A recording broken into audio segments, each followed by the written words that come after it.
Have you ever thought about tanking in professional sports? Tanking stands for teams that lose on purpose to be able to get a higher draft pick or to be able to get a lottery pick or whatever other purpose to benefit that team's chances the very next year when they compete. That can be in any particularly professional sport, although today we'll be talking about NBA and tanking and the 2026 mock NBA draft. I got several teams here that are going to be picking to get the best players out of college, which March Madness is already here upon us. So, welcome to the DC Stewart Show Podcast. I'm your host, Derek Stewart, along with my kinfolk, Najee.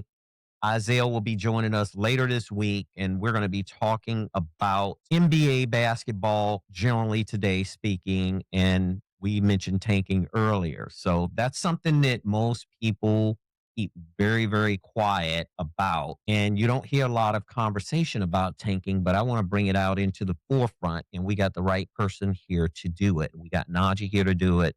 He's our basketball guru analyst. And Najee, I'm going to go ahead and pose this first question to you. Do you think the Sacramento Kings tanked this year with all of that talent on their squad? You got Westbrook, you got DeMar DeRozan, and you got several other.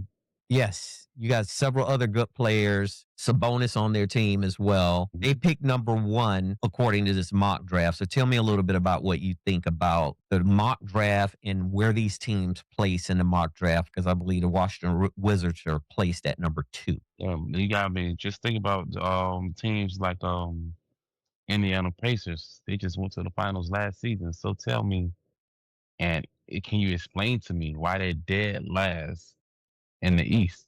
They're 15-53. Even as bad as the Sacramento Kings is playing, they still Mhm. 3 games underneath them. So, bro, like you mean to tell you can't go from finals, game 7 to dead last in the league. It's 30 teams and you're dead last. Come on, you gotta tell me. You can't convince me because you lost Tyrese Halliburton. You don't go from finals game 7 to dead last the very next season. Not with one player. Tyrese Halliburton's not even that great of a player for you to go from that high to that low.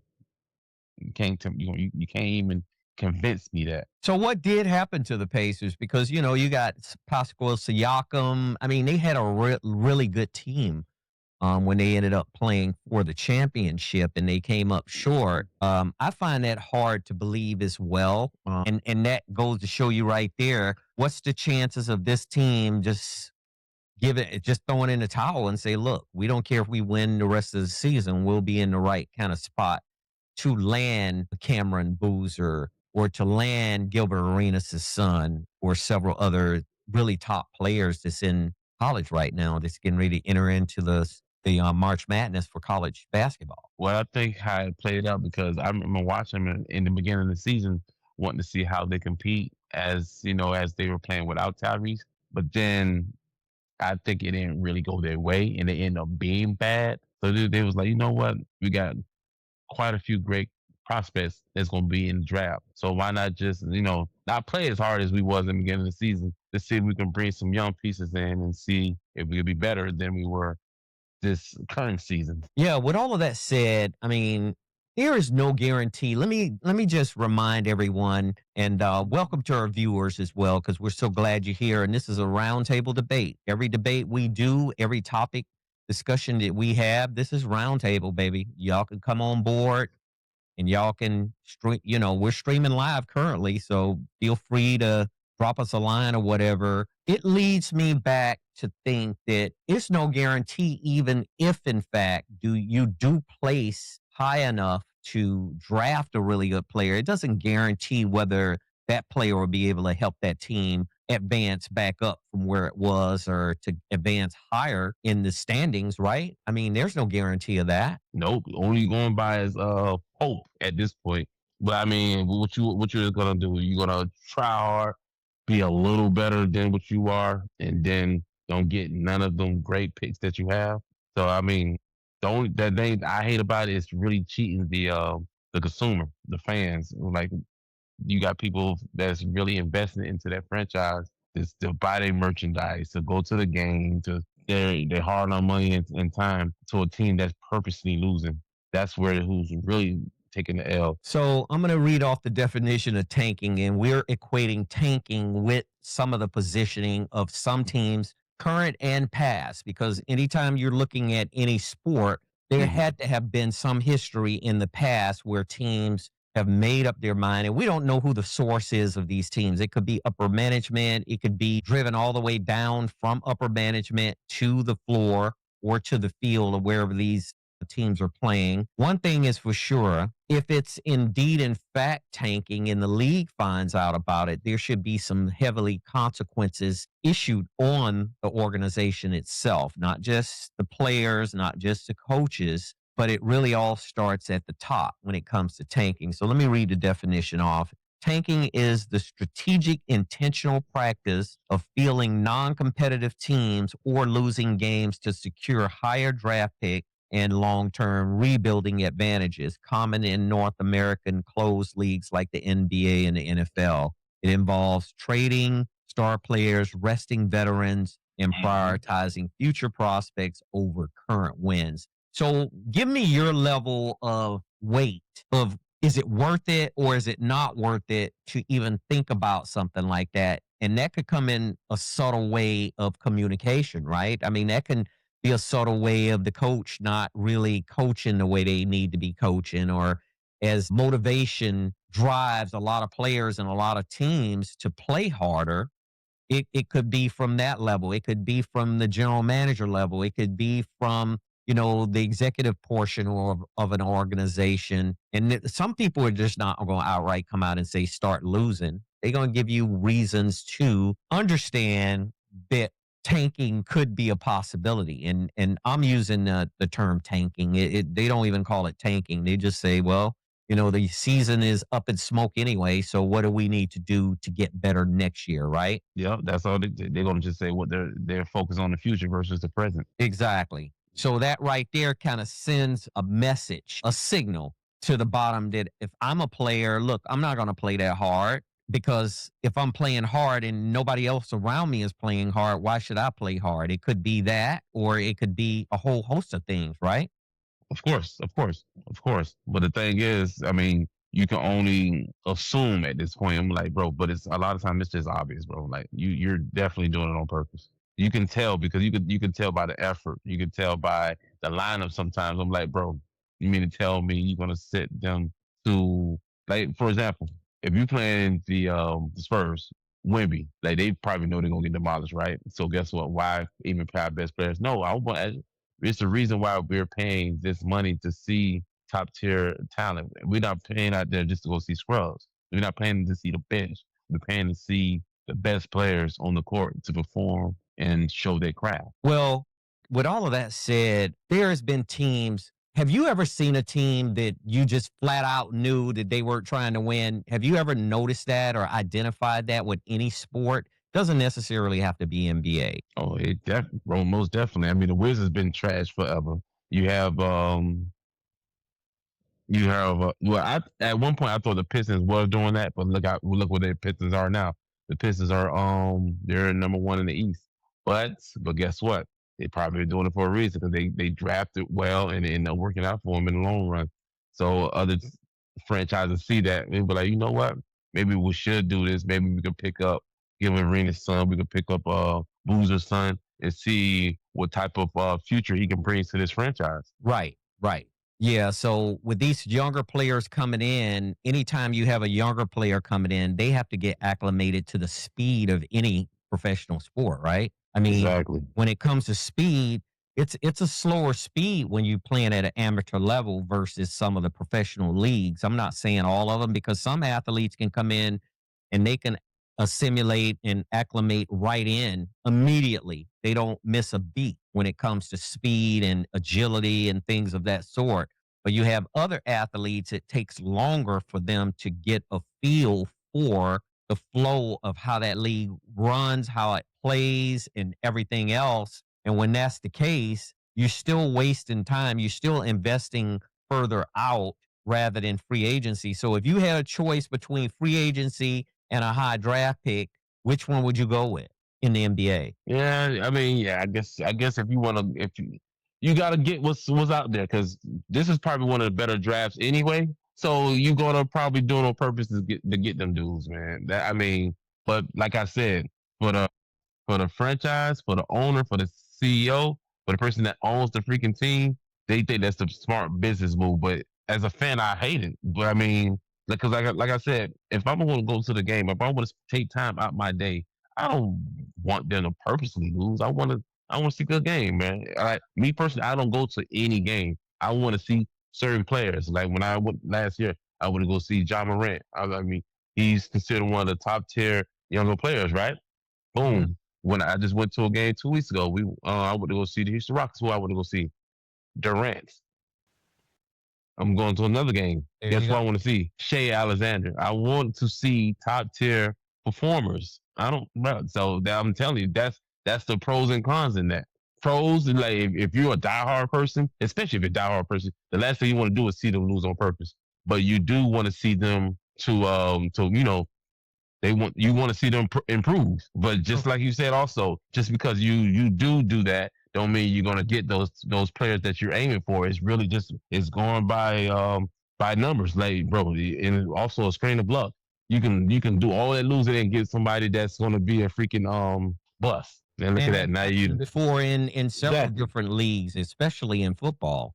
I mean, I've noticed Oh in yeah. football that there has been draft in the past where these teams they lay down and they play possum, and guess what? They still continue to lose, even though they've drafted high draft picks. The NBA is very unique in its own way, and it's so different from the culture of the NBA is so different from the NFL in so many different ways. Wouldn't you agree with that? I I totally mean, agree. it's a different sport, but it's a different culture. It's a different, even the fan bases and the people who, the NBA is part of cultural, it's like it's got embedded nature of culture inside of the NBA more so than any other professional league that I know of. Maybe because there's less players and the NBA has been around for 50 plus years, just like the NFL has been around a lot longer, more likely than that, and Major League Baseball as well, because we don't ever want to leave baseball out. And there has been a lot of chatter within baseball, and there has been gambling and teams and coaches and managers deciding that, look, I'm placing bets against my own team, or I'm gonna make sure this team don't make it to a certain record at the end of the year. And I haven't never seen anything noticeable. I don't think I've seen anything that just stuck out at me, with the exception of maybe 30 years ago. I was watching the NFL and I just saw some of the play calling, and I saw how the lack of effort coming from the players, and the coaches the head coach didn't seem like he was that concerned with it. And that kind of gave me an idea of what it could look like if indeed, in fact, they're doing that for a specific purpose. But in the NBA, it's a smaller league in terms of the amount of players and coaching staffs and everything. Because, you look at football, you're talking about up to 70 people just involved in the field of play when it comes to the Yeah. coaches and the players and the trainers. And then you look at the NBA, you're looking at 10 to 15 people, right? So it 10 or 15. seems to me, The what I'm trainers, trying to yeah. ask you, it seems like it will be more noticeable in the NBA. Would it be? It will be because I mean you have a short stick of not incidents, mistakes. Like you can only have so many more mistakes you can have that it becomes so noticeable versus football where you got so many holes to fill in because you got so many extra bodies and stuff to cover up. But basketball, like you can like for example with the Warriors you can't. I don't know if they're because they're still in the play-in, but they have so many injuries. At one point I don't think they even had that one of the last few games they had. I don't think they had enough eligible players to be able to continue to play, bro. Like that luck is bad.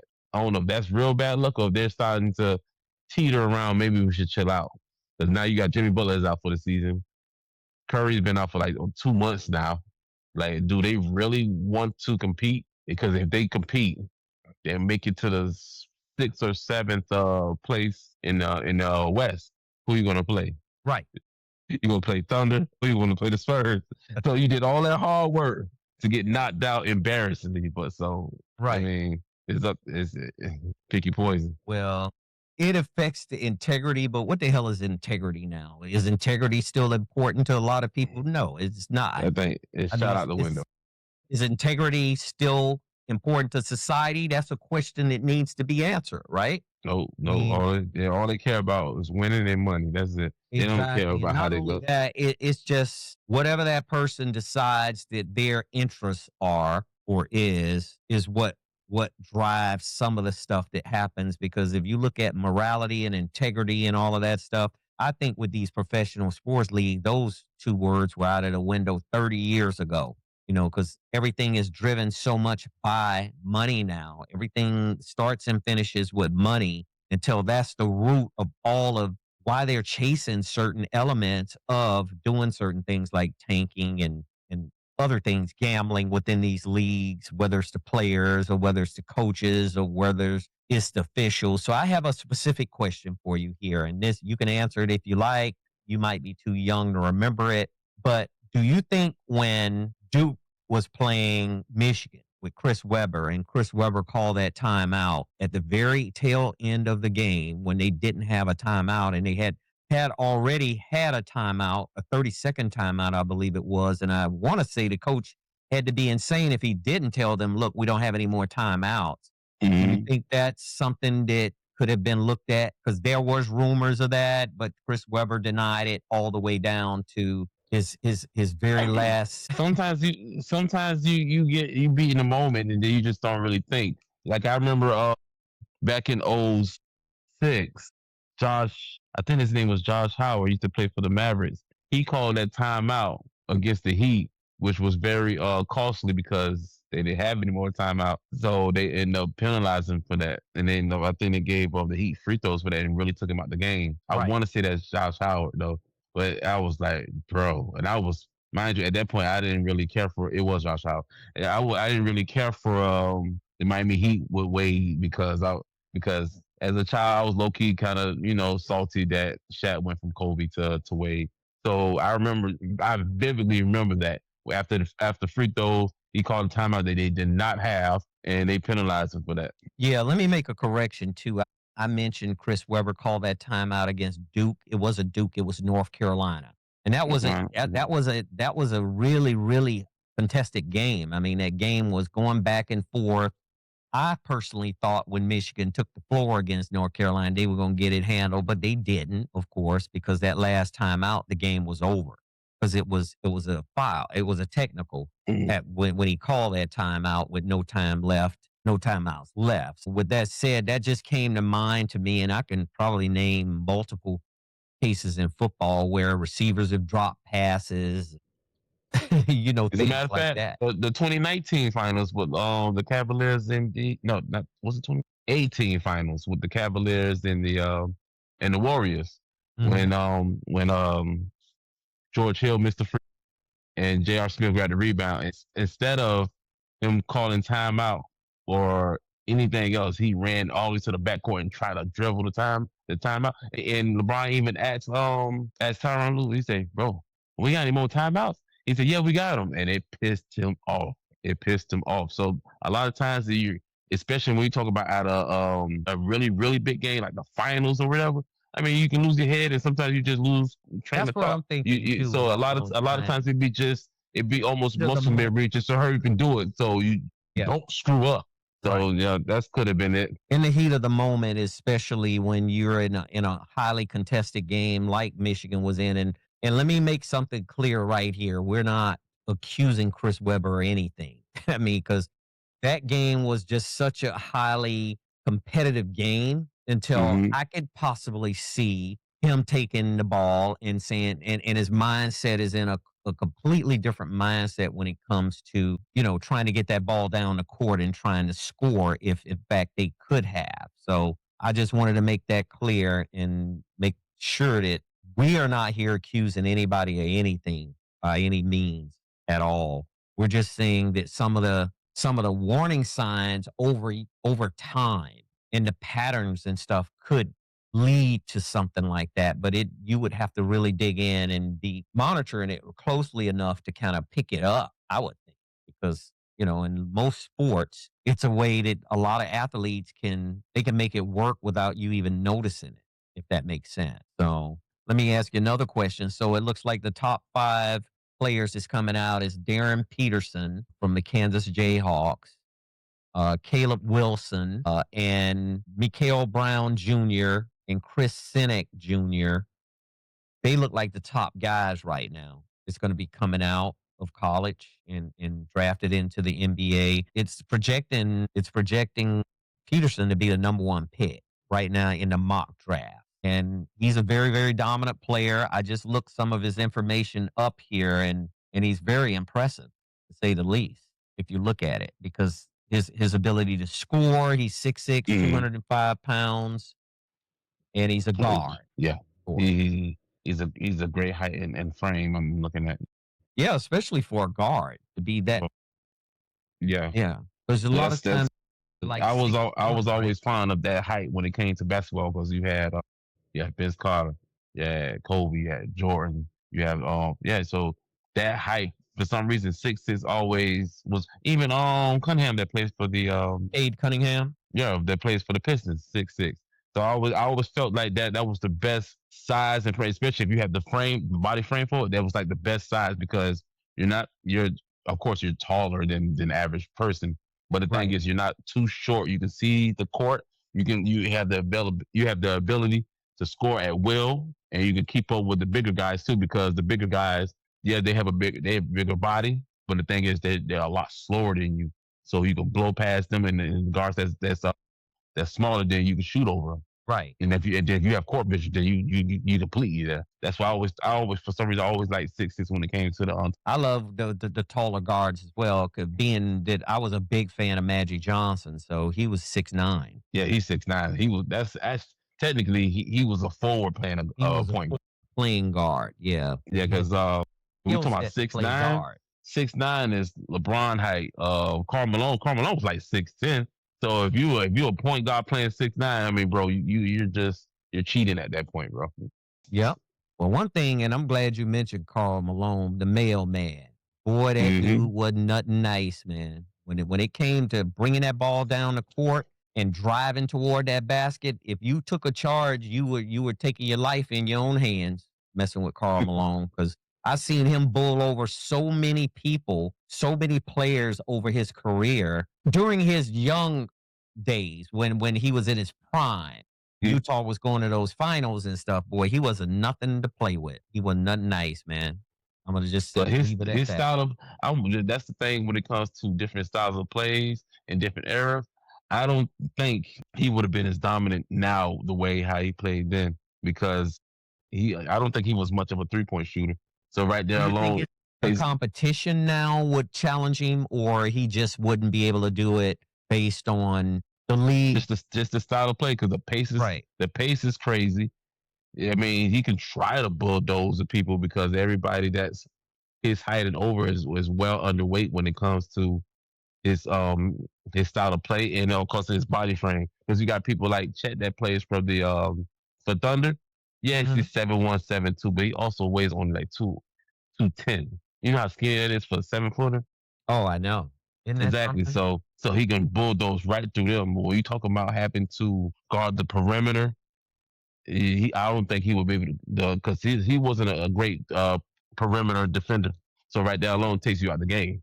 So if he's not completely dominating them in the post, which we did have a sweet little mid shot, but the thing is, for you to actually guard it will probably kill the Utah Jazz. Yeah, Utah had some really good teams. They had John Stockton, Thurl Bailey, Karl Malone, and all of those. It was an all-star cast to me. I mean, when it came to them coming out of the West, because Utah is a small market. Salt Lake City is a very tiny market for basketball. But just like what we're saying, as great as that team was at that time in the mid and the late '90s, do you think they can keep up with OKC right now? The team that they play right now? No, they won't be able to defend them. OKC, they won't be able to defend them. They will not be. True. The pace alone burn them out. Time. Exactly. Yeah, that's so true. But one thing is for sure, we'll keep an eye out on this upcoming mock draft, because I don't really put a lot of emphasis into the NBA draft. But what I'm going to start doing is we're going to cover more of the NBA draft because we want to get more in depth of what's going on within how these teams in the NBA draft. Because I know they have a lottery. They've always tend to have a lottery where the worst teams get put in a lottery, and whichever team comes out, they end up picking first. Is it still like that? I mean, not all the 'Cause time. I remember when Allen Iverson got drafted and the Philadelphia Mhm. 76ers was in that lottery, and they were so happy when Philadelphia learned that they had actually won that lottery to be able to pick Allen Iverson. But it doesn't always work like that because where Cooper Flag went. He ended up going to Dallas. So Was that did Dallas have the worst team in the league? Exactly. yeah, so they that made speaks volumes right there. they made the most questionable trade ever. But when you're talking about as in record, they didn't even have the worst record, and they just went to the finals the year before. So yeah, I guess Well, that's why they walked Nico and showed him the door. I guess he that's was what. a guy for all of that. Unfortunately, yeah. So anyway, we'll close this show out today. We appreciate you, the viewer, for joining us on this quick last minute thing that we decided to come on and talk a little bit about the NBA and some of the things that's going on in the NBA right now as we speak. It's really getting exciting. These teams are kind of ramping it up for the rest of the season because I tell you what, it's a lot of good competition in the NBA, and it's going to only get more heated as these teams progress. With OKC, of course, leading the way with the talent because you look at their team. Their team is fairly young. They have a lot of energy in that team, and they think that they can do it again. And I believe that they can do it again. Do you think they can do it again? They can go back to back. Of course. Who's standing their way outside of the especially if they do not have to play the San Antonio Spurs. Yeah, because San Antonio tend to play them really heads up, right? Yeah, because the thing is they're I'm not gonna say they talent wise, but they style of play, and just by having Wemby, it really stops them and it stops their strengths a lot. So because it's so similar, only thing is they don't have the same level of talent. But the thing is, just between the style of play and then the length they have, that it bothers them the most. It bothers them the most because everybody else in the league is either not talented enough to guard them or they're too slow to guard them. But the Spurs is just as fast as them and they're longer. So that right there alone stops everything they have going on. But if they do not have to play the Spurs, it's going to be an easy road to the finals again. Yeah, but just let's say they have to play the Spurs. You think that could be the only thing standing in their way coming out of the West? It's not going anything under 6, both ways. So whoever wins, it's not going nowhere. Anything under 6, it's going to be 6 or 7. It's nothing under 6. I could believe that. Because Wemby and that San Antonio team, they got some talent on that team as well, and they're gonna be playing for keeps, especially when they face off against. Because they was 13th last season. 13th. Wow. That just goes to show you how they did a 360 and they turned it all the way around, right? Well, actually 180, but yeah. I meant to say 180. Thank you for correcting me, brother. I appreciate you, man.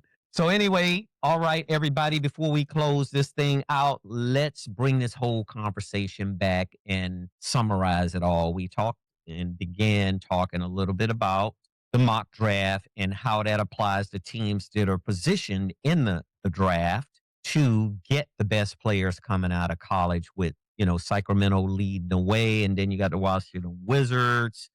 And then you got the Indiana Pacers falling be within that 5 positions, of course, and several other teams that we knew that was very competitive a year or years ago. They're going to be picking. And then we kind of tried to equate what tanking and how tanking plays in the NBA versus other professional leagues, because other professional leagues, it happens in every league. And if you can't identify it outright, it seems like some people can investigate it and identify it. But however, whatever happens, we just want to keep you abreast on all of the things that's going on in the NBA. And we'll continue on later this week. And we're going to have our radio show, WDCS Live, the DC Stewart Show Podcast. We got a real cool secret topic coming up for you on that. We think you're going to love that. That's one of our top secrets, those things right now, where we talk about it. So make sure you subscribe, hit that like button, and continue to follow us and hit us up on all of the social media and hype our channel for us, because we definitely appreciate when you do that. as our viewer, as our family, and everything else. So we'll see you again soon. You take care of yourself.